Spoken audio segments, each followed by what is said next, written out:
Jacques Serré, bonjour. Michel Lenoir, bonjour. Alors aujourd'hui, pour notre rubrique SOSPV, nous allons parler des taux d'alcoolémie. Pourquoi? Parce que quelquefois, on pense qu'en fait qu'on est au-dessus du seuil d'alcoolémie ou en dessous. Tout ça est un peu fluctuant. Et même si on a un éthylotest à bord, les choses peuvent changer une fois qu'on souffle dans l'éthylomètre des gendarmes. Expliquez-nous ça. Un exemple.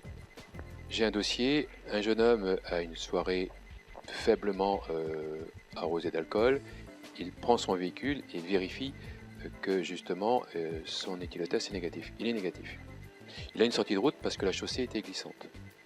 Son père averti vient et lui fait souffler dans son éthylotest. L'éthylotest est négatif. Les gendarmes arrivent, une demi-heure après, et là l'éthylotest des gendarmes est positif. Et après il y a l'éthylomètre donc dans l'appareil qui est dans leur fourgon ou qui est à la gendarmerie, et là l'éthylomètre révèle les deux taux à 0,31 mg.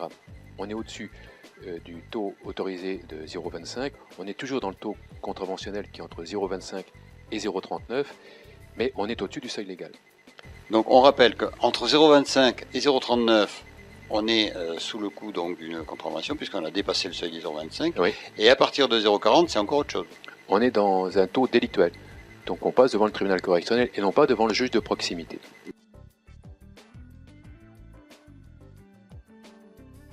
Lorsque l'on consomme de l'alcool, il met 1 heure pour arriver à sa phase la plus haute et après il met en gros 6 à 7 heures pour descendre. D'accord, donc ça c'est vraiment quelque chose de très important, ça c'est absolument quelque chose qu'il vous faut savoir, c'est-à-dire que même si quand vous prenez votre éthylotest, il vous dit c'est bon, faites attention parce que si vous êtes limite, ça peut monter effectivement pendant 1 heure et à ce moment-là vous pouvez dépasser les mesures légales. C'est ce que j'ai expliqué devant le juge de proximité. Et le juge m'a entendu à ce niveau-là. Il a considéré qu'au moment de la sortie de route, une demi-heure avant le taux de 0,31, mon client avait manifestement de grandes chances d'avoir un taux qui était inférieur à 0,25. Il a été relaxé.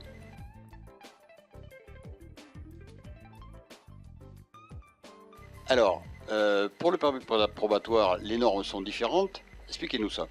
Oui, pour un permis probatoire, le taux d'alcool est abaissé de 0,25 à 0,10. Et 0,10 c'est un verre de vin. Je ne comprends pas pourquoi le législateur a autorisé justement ce 0,10, il serait mieux le dire, pour un jeune conducteur ou un conducteur novice avec un permis probatoire, il n'y a aucune tolérance, vous ne devez pas boire. Oui, y être. Et le fait d'être pris sous l'empire d'un état alcoolique, ça signifie qu'on perd 6 points, donc 6 moins 6, 0, on perd son permis de conduire, le permis de conduire est annulé. Et voilà. C'est une catastrophe pour des chauffeurs routiers notamment, et j'ai des cas comme cela. Et ce qui est important aussi, ce qu'il faut rajouter, c'est qu'il y a une marge d'erreur qui est de 0,032, ça signifie que si je me fais prendre à 0,13, je peux tout à fait plaider sur la marge d'erreur pour être en dessous des 0,10. Donc ce qui fait que... Et garder mon permis. Tout à fait.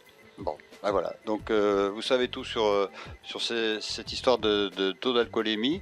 Je crois que c'était intéressant qu'on fasse un point là-dessus parce que l'été arrive. On a des fois un peu envie de boire un petit coup de rosé, puis on ne sait pas trop comment ça peut finir. Donc soyez toujours prudents, consommez avec modération. Mais si vous avez un problème, n'hésitez pas donc à aller prendre conseil auprès d'un avocat sur ce point-là. Merci Jacques. Merci Michel. À la prochaine. À la prochaine.